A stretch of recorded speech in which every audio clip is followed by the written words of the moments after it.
This new opportunity is not tied to your previous experience. Hampson, thank you so much for the question. I have loads of questions in my head back to you. What about this makes it feel heavy to you? Or there seems like there's something going on beneath the surface here, maybe a previous experience or connotation you have to something. And the reason I say that is because I'm reading between the lines on some of this. I'm walking back into something I've already outgrown is an interesting sentiment, as is they think I'd be a great fit and I get why. It plays to a lot of my strengths. And then you're also bringing on some new people. So I'm going to make some guesses here. Hopefully, these are relevant guesses for you. My guess is you've had some previous functional experience with project management or with PMOs.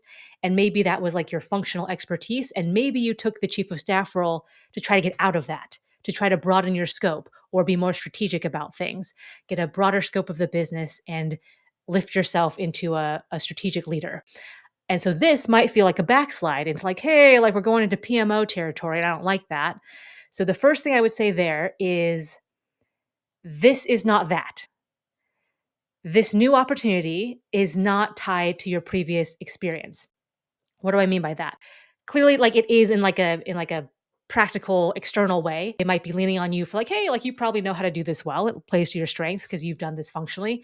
But what project management or being part of a PMO meant for you before doesn't need to carry into this future opportunity.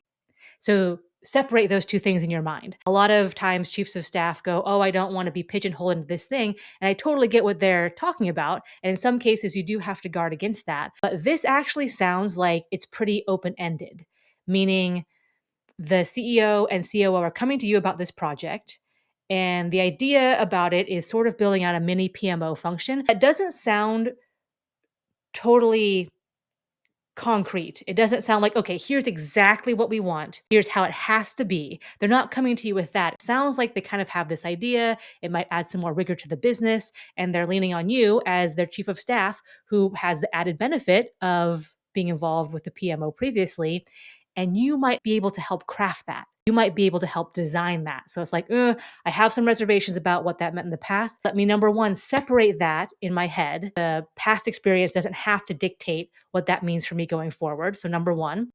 Number two is, hey, I'm now in a position where I can probably help design this thing and craft this thing and make it so it's this, not that.